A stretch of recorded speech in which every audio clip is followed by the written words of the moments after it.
Hey, y'all. As we prepare to honor fathers this weekend, I thought I'd put a couple of scenarios in front of you and ask, which do you pick? Let's say that you're headed to the grocery store to get all that you need for your Father's Day barbecue.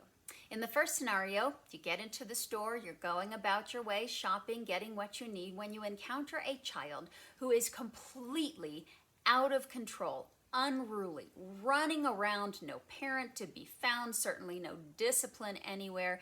The child is screaming, throwing tantrums, crying, just making a mess of things. That's scenario number one.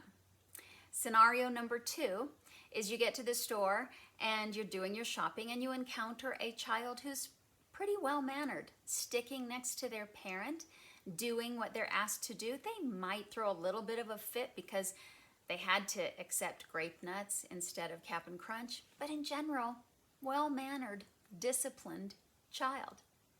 Which scenario do you prefer? Who do you want to be shopping with more?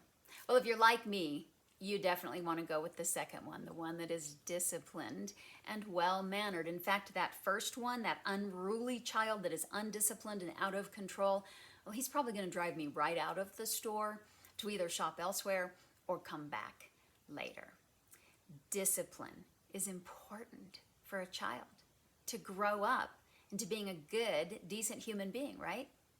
And the same can be said for our spiritual lives.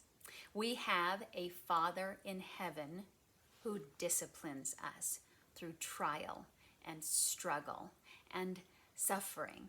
And that's a hard concept sometimes to wrap our minds and hearts around, especially when we're in the midst of the trial. But when we become Christ followers, we think, got it made, right? Everything's going to be good. And then we realize we're actually encountering more struggles.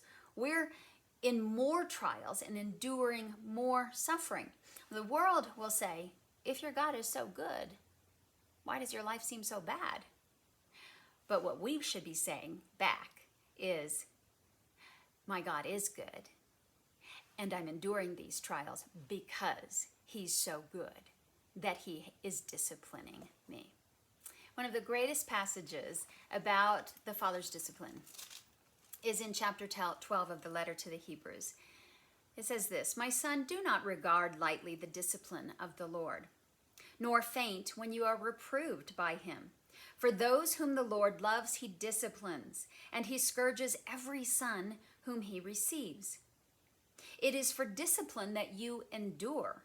God deals with you as with sons. For what son is there whom his father does not discipline?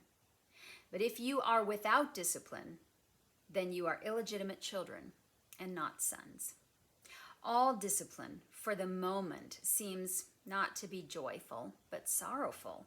Yet to those who have been trained by it, afterwards it yields the peaceful fruit of righteousness." Incredible passage about God the Father and his discipline of us as his children. Three key takeaways that are important to remember, especially when we're in the midst of trials. One, that his discipline affirms to us that we are his children. If we weren't, he wouldn't spend that time and energy on us. So it affirms that we're his children. Then it affirms that he loves us. An earthly father who loves his children will discipline them so that they grow up to be good and loving adults. And God the Father is the same way with us. And that's the third takeaway, that he uses discipline to train us up, raise us up to be godly people who look more like him than like the world. So three things to remember about God's discipline. One, it affirms that we are his children. Two, he disciplines us because he loves us like crazy. And three, our trials and our struggles in the world, his discipline, are maturing us to be more like him. So what does discipline look like in a Christian's life? Well, it's any kind of trial. It could be a physical trial like Paul with his thorn in the flesh. It could be a financial struggle. It could be a relational strain. Whatever it is, whatever trial or temptation that you are going through, it is profitable to look at it as though it might be God's discipline and ask him God, what good can come of this? What do you want me to know and learn out of this? How do I grow into being more like you through this trial? The Apostle Paul, again, talks about this when he refers to his thorn in the flesh, which is probably some sort of physical ailment. We don't know exactly what it was, but it was enough to cause him to suffer.